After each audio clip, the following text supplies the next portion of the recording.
A just-released study has reinforced what many have long feared, that there's a link between problem gambling and crime.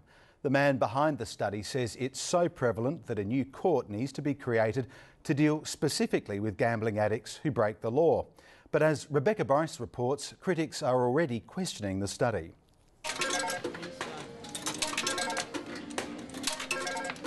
I always felt terrible about lying to my family. There was a great deal of shame.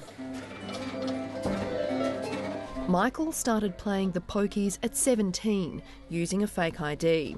And over a period of 15 years, he filled the machines with tens of thousands of dollars. When I lost, when it was money I'd obtained illegally or that sort of thing, perhaps you might adopt an attitude of easy come, easy go. He was convicted of defrauding Centrelink of about $8,000 to fuel his addiction. But there were other things for which he was never caught. I did spend quite a bit of time involved in trafficking drugs interstate and that sort of thing. And I certainly did, while it wasn't primarily to fund gambling, I certainly stayed engaging in that sort of activity because it gave me large sums of money that I could gamble with.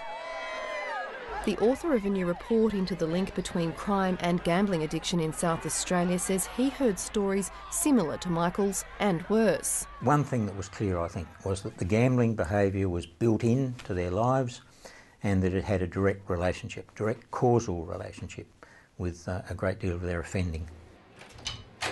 Andrew Patterson managed the Mobilong prison before becoming a crime prevention consultant. He studied 100 clients of the Offenders Aid and Rehabilitation Services, which supports offenders and their families with housing, rehabilitation and other services. Not all had criminal backgrounds or had gambled.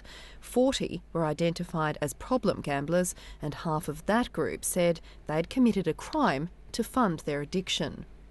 They made it quite clear that their gambling activity led directly or indirectly to criminal behaviour, and also that it was linked up with their drug taking. Fraud and break and enter were the most common crimes committed, and poker machines were by far the most popular way to punt, followed by horse racing and lotteries. This research confirms what we've already known, that there's a very strong link between pokies and crime. You have people who've never committed criminal offences before who are committing offences because of their pokies addiction. And the irony of it is that here is a legal product that is actually driving people to crime. But others say the figures don't add up.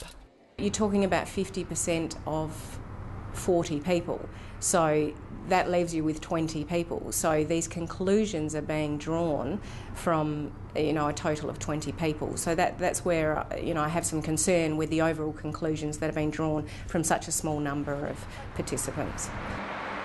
Helen Martin is clearly sceptical about the results. There were only 6 people out of the 100 that said their gambling was talked about in court as a matter of evidence or as part of their defence. So if there was really that close relationship between their offending and their gambling activity, surely you would say, well, the reason why I've offended is because I'm a problem gambler. At the moment, I think when people go through court, if gambling is a significant issue in terms of the charges they're facing, that's rarely raised in the court process. It's much more acceptable, I think, as an excuse to have a drug problem than it is a gambling problem. Michael represented himself in court and did raise his addiction at the hearing. I don't think it was taken into any serious account.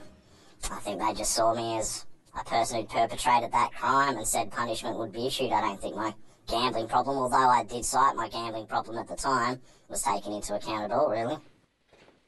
Andrew Patterson wants South Australia to follow some US states and set up a therapeutic court for gambling addicts. It would be similar to the drug court, which deals with addicts who have significant criminal histories. They're ordered into treatment before sentencing, and success can make the difference between freedom or ending up behind bars.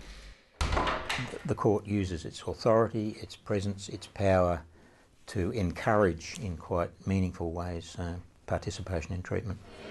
The courts are already considering a gambling court or integrating gamblers into the drug court.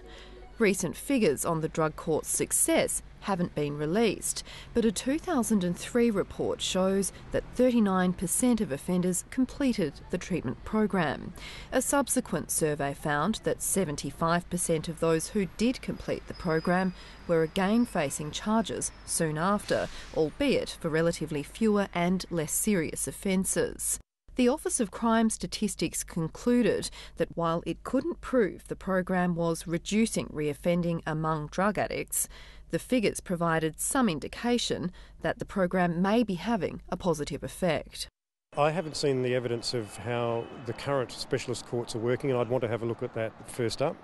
But if the evidence pointed to the fact that specialist courts are working and are taking people out of the criminal cycle, then I'd be interested in speaking to experts to see whether there was some hope of that applying to gamblers as well. A gambling court could work, but the difference between a drug diversion court and a gambling diversion court is that drugs are illegal, gambling is actually sanctioned and encouraged by the state, and the state government makes hundreds of millions of dollars a year on pokies taxes alone, and that's the dilemma.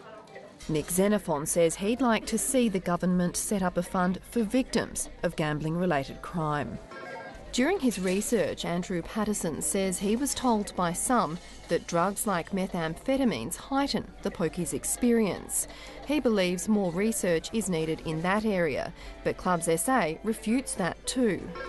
If you look at the research of the AIM, which is the Australian Institute of Criminology, methamphetamines, the highest use of that is in Perth. Now, you don't have poker machines in hotels and clubs in Perth, and yet it's the highest use with criminals, with offenders in the country. As for Michael, he's still paying back his debt to Centrelink, and he's joined support group Pokies Anonymous. I'd like to think I've beaten my addiction, but certainly I even had a problem early this year. But I guess it's something I'm going to continually have to just look over my shoulder for. Rebecca Bryce reported.